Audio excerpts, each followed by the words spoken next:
The reason why I have not had a psychotic episode in 10 years is because of medication. My husband, we've been together for 11 years and I haven't had a psychotic episode in 10 years.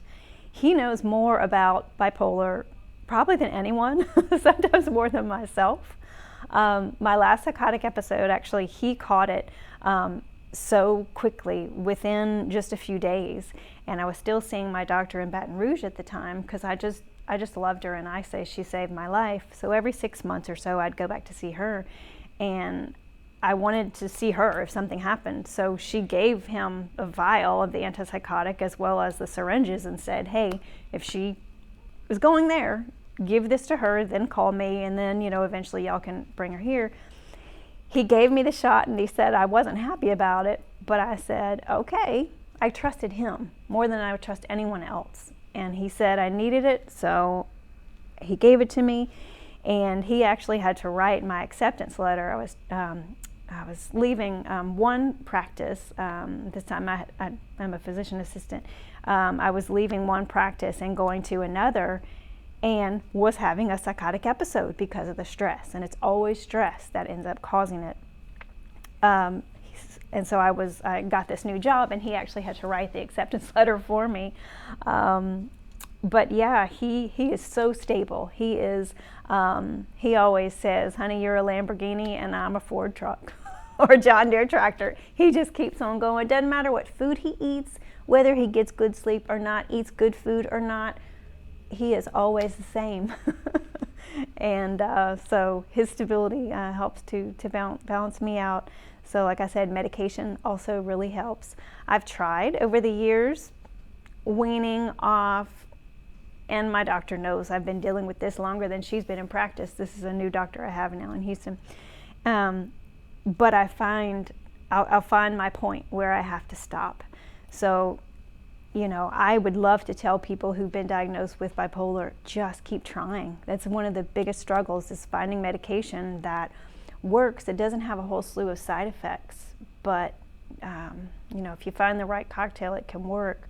So medication is huge. My support system of my husband and now friends, exercising, eating the right foods. Food is a huge thing for me. Eating the right foods to help support my moods, friends, and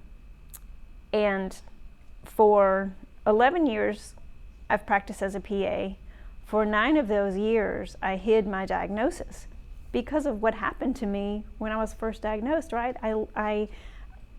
I learned that it was something to be ashamed of, something to hide.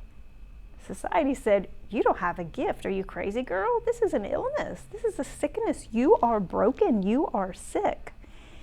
And I thought if that diagnosis gets out, the Texas Medical Board could come down and, whack me on the hand and say, you're out, even if I hadn't had any symptoms or signs.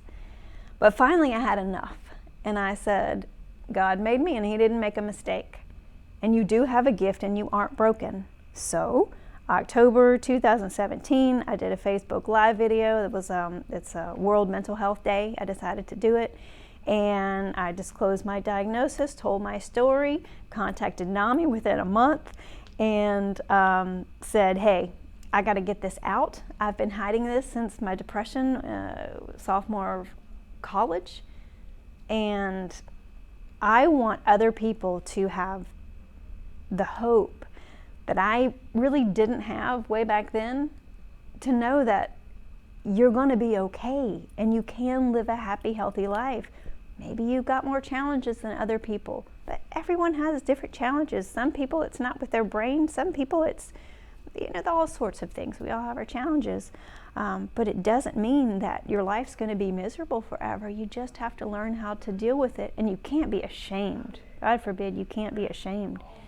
And so I reached out to NAMI and heard of this program called In Our Own Voice, where people who struggle with mental health conditions share their story in hopes of providing hope to others who've had similar diagnoses. And that has been a huge part of my recovery as well. because to me,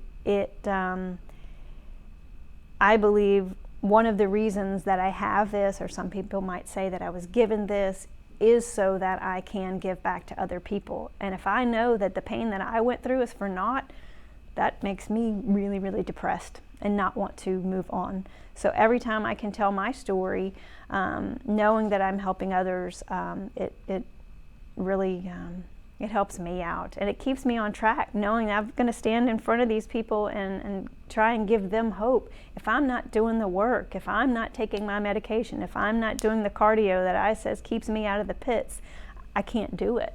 So it keeps me on track.